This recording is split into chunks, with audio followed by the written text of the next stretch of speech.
नमस्कार दोस्तों, स्वागत है आपका शॉर्ट एंड सक्सेस में। आज हम 100 शब्द प्रति मिनट की गति से लेखन लिखेंगे। स्टार्ट होने में 5 सेकंड बाकी हैं। स्टार्ट। महोदय, एक साथ बहुत सारे देशों में, जिसमें से कुछ की एक खास समय पर पहचान भी नहीं हो सकती, पर्यवेक्षण और नियंत्रण की समस्याओं की पहचान से प्रभावी परिणाम प्राप्त नहीं होंगे।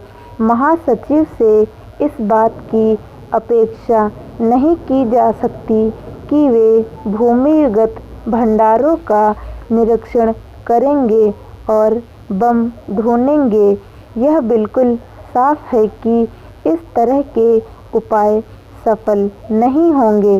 कुछ दूसरे रास्ते ढूंढने होंगे। तब तक यह गुत्थी कैसे सुलझेगी?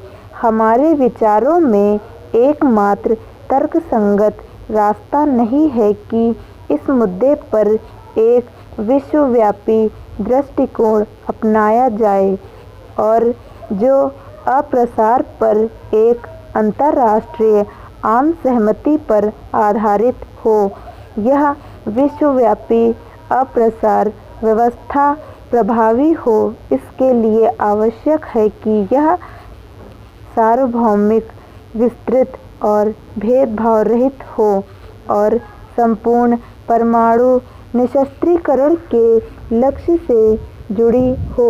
निशस्त्रीकरण पर संयुक्त राष्ट्र के 1988 में हुए तीसरे विशेष अधिवेशन में भारत के दिवंगत प्रधानमंत्री राजीव गांधी ने निशस्त्रीकरण के लिए एक कार्य योजना पेश की थी।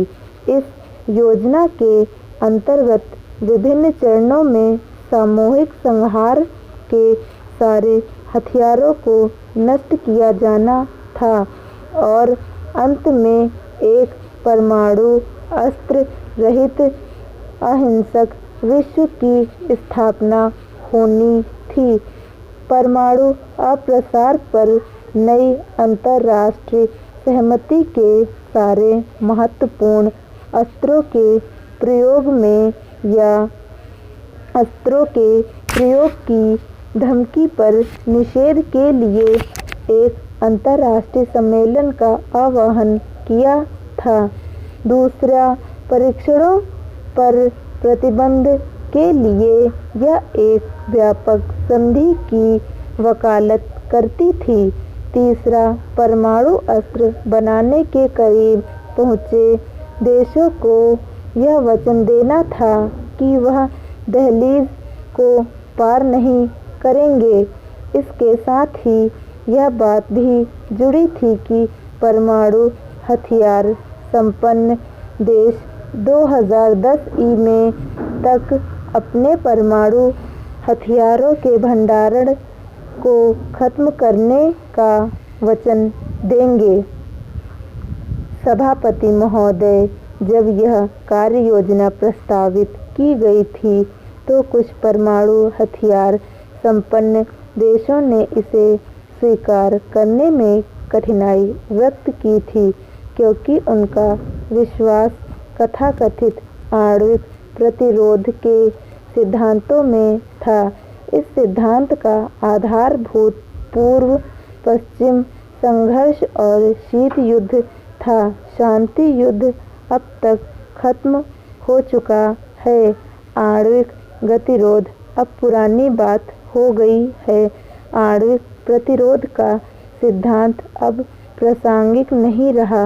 राजनयिक प्रतिबद्धता दिखाने और धरती से परमाणु हथियारों को पूरी तरह से सफाया करने की दिशा में बढ़ने का एक ऐतिहासिक अवसर हमें मिला। कार्य योजना में व्यक्त किए गए विचार और उसमें हुए परिवर्तन अब बहुत प्रासंगिक हो गए हैं। स्टॉप। तो यदि आपको ये हमारा वीडियो अच्छा लगे तो आप हमारे चैनल को लाइक और सब्सक्राइब करना ना भूलें तथा अपने दोस्तों के साथ भी शेयर करें।